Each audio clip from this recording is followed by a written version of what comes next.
नमस्कार, welcome to my channel create simple and easy. घरातील पसारा आवरण्यासाठी नेहमीच संपूर्ण दिवस वेळ असायला हवा असं नाही। कधीकधी 5 मिनिट पण पुरेसे ठरतात घर स्वच्छ, नीटनेटकं आणि सुंदर दिसण्यासाठी। खरं तर घर डिक्लटर करण्यासाठी एखाद्या सणाची किंवा फंक्शनची वाट पाहण्यापेक्षा हे छोटेसे 5-5 मिनिटाचे रिसेट छान काम करतात। आजच्या व्हिडिओमध्ये मी घरातील अशा काही जागा सांगणार आहे की तिथे 5 मिनिटांमध्ये डिक्लटर किंवा पसारा आवरला तर घर स्वच्छ आणि टापटीप राहील। सो व्हिडिओ स्किप न करता शेवटपर्यंत नक्की पहा। नंबर 1, लेटर बॉक्स किंवा जिथे आपण खरेदी केल्यानंतरचे सर्व बिल्स, पावत्या किंवा इतर महत्त्वाचे लेटर्स, कार्ड जमा करून ठेवतो। ती जागा गच्च भरून जाते या सर्व कागदांनी। म्हणूनच हा कागदांचा पसारा किंवा क्लटर महिन्यातून एकदा तरी कमी करायलाच हवा। इथे मी मेंटेनन्स बिल, लाईट बिल, इतर महत्त्वाचे पेपर एका बाजूला करते आणि ग्रॉसरी, इतर सामान परचेस केलेले बिल्सच्या पावत्या जे की आत्ता काही लागणार नाही ते दुसऱ्या बाजूला करते। डिक्लटरिंग करण्यासाठी असा एक बास्केट सोबत घेतला तर अजूनच सोपं होणार आहे।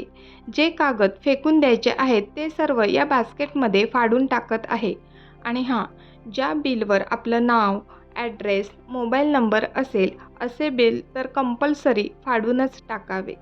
जो लेटर बॉक्स संपूर्ण गच्च भरला होता तो डिक्लटरिंग केल्यानंतर निम्म्याहून अधिक रिकामा झालेला आहे आणि त्यासाठी फक्त 5 मिनिट लागले।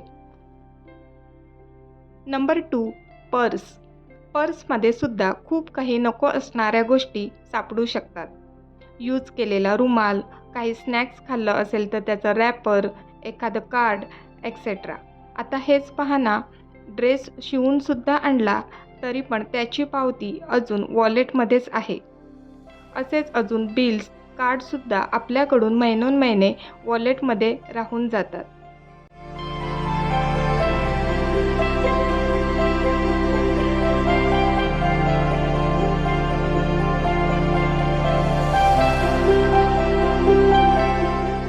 बरं झालं आज मी पर्सचं डिक्लटरिंग केलं। हा छोटासा क्लिप मी किती दिवस शोधत होते आणि यामध्ये राहिलं।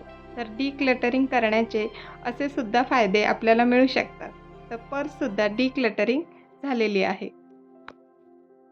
Number 3, TV unit. टीव्ही युनिटला जर ड्रॉवर असतील तर ते ड्रॉवर डम्पिंग एरिया म्हणून होऊ शकतात। कारण जर काही नवीन आणलं असेल किंवा ठेवायला वेळ नसेल तर पटकन त्या ड्रॉवरमध्ये सगळ्या गोष्टी ठेवल्या जातात। खूप दिवसानंतर हे ड्रॉवर्स मी चेक करत आहेत आणि त्यामध्ये खूप साऱ्या गोष्टी सापडत आहेत। नवीन केबल टायचं पाऊच, रांगोळी काढायचे स्टिकर्स, सिलिका जेलचे पाऊच जे की मला हवे होते आणि खूप दिवस मिळत नव्हते ते सुद्धा यामध्येच आहेत। हा बाजूचा ड्रॉवर माझ्या मुलीचा आहे। त्यामध्ये काही ॲक्टिव्हिटीचं सामान किंवा खेळायचं सामान आहे तर त्यामध्ये फक्त कागद सापडत आहेत। काही क्राफ्ट केलेले आहेत ते कागद किंवा छोटे छोटे बाकीचे कागद सापडत आहेत तर ते सुद्धा काढून घेत आहे। आता असं वाटतंय की हे ड्रॉवर ऑर्गनाईज करावं पण तेवढा वेळ नाही कारण लक्ष फक्त डिक्लटरिंग करण्यावर द्यायचं आहे। यामध्ये टाकून द्यायचं सामान कमी आहे आणि जागेवर ठेवायचं सामान जास्त आहे।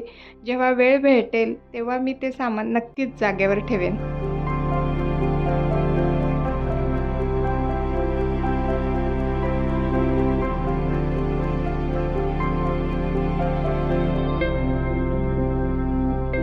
Number 4, hair makeup accessories section किंवा ड्रेसिंग युनिट।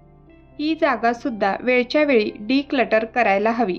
फक्त 5 मिनिट जस्ट चेक, काही तुटलं आहे का, खराब झालं आहे का, एखाद्या मेकअप प्रोडक्टची एक्सपायरी डेट गेली आहे का ते चेक करा आणि बाजूला काढून टाका।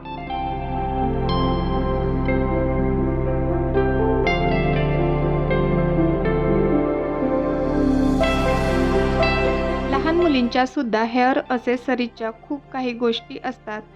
त्या तुटल्या आहेत का ते सुद्धा चेक करणं आवश्यक आहे।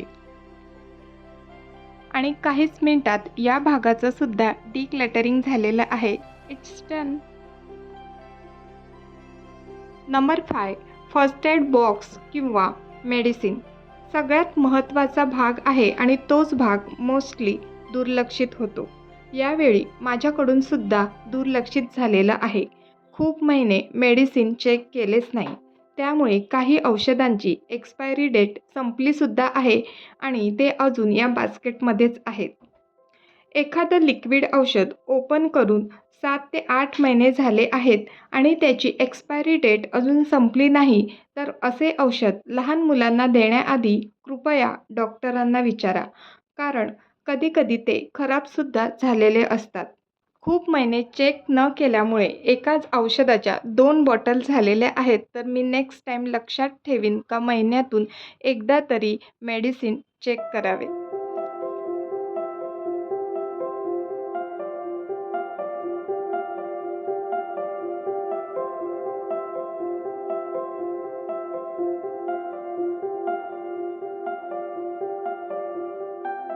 तसेच हा फर्स्ट एड बॉक्ससुद्धा मी चेक करत आहे. त्यामध्ये डोकेदुखीच्या किंवा सर्दीच्या गोळ्या आहेत, तर त्यामधून सुद्धा काही टॅब्लेट्सच्या एक्सपायरी डेट गेल्या होत्या, तर त्या काढून टाकल्यात.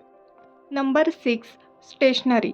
लहान मुलांचं स्टेशनरीचं खूप सामान असतं, तर ते सुद्धा वेळच्या वेळी डिक्लटर करणे आवश्यक आहे. तर गेल्याच आठवड्यात मी माझ्या मुलीचं सगळं स्टेशनरीचं सामान लावले, तर खूप सारं सामान काढलं होतं. परंतु हा आता पेनांचा एक होल्डर राहिला होता, तर त्यामधील पेनसुद्धा मी चेक करते. कोणते संपलेत किंवा कोणते व्यवस्थित लिहित नाही, तर ते मी बाजूला काढते. आतापर्यंत तुम्ही हा व्हिडिओ पाहताय म्हणजे नक्कीच तुम्हाला माझे व्हिडिओ आवडत असतील आणि जर तुम्ही सबस्क्राईब केलं नसेल तर पटकन आपल्या चॅनलला सबस्क्राईब करा, म्हणजे नवनवीन व्हिडिओचे नोटिफिकेशन सर्वात आधी तुम्हाला मिळतील. आणि हां, तुमच्या मित्रमैत्रिणींनासुद्धा नक्की शेअर करा. मी ठरवलेली कामं एकाच दिवशी व्यवस्थित व्हावी यासाठी मी नेहमीच टू डू लिस्ट बनवते. तर व्हिडिओच्या सुरुवातीला तुम्ही पाहिलं की मी टू डू लिस्ट बनवली होती आणि आता ती चेक करते, तर सगळ्या भागाची डिक्लटरिंग व्यवस्थित झालेली आहे. आणि हा एवढा सारा पसारा मी बाजूला केलेला आहे. यातील काही गोष्टी कचऱ्यात टाकून द्यायच्या आहेत, तर काही गोष्टी जागेवर ठेवायच्या आहेत. तर ते मी आता करेनच. तर आजचा व्हिडिओ तुम्हाला कसा वाटला? आवडला का? आवडला असेल तर लाईक, शेअर आणि सबस्क्राईब करा. पुन्हा भेटूया पुढच्या व्हिडिओमध्ये. तोपर्यंत बाय बाय.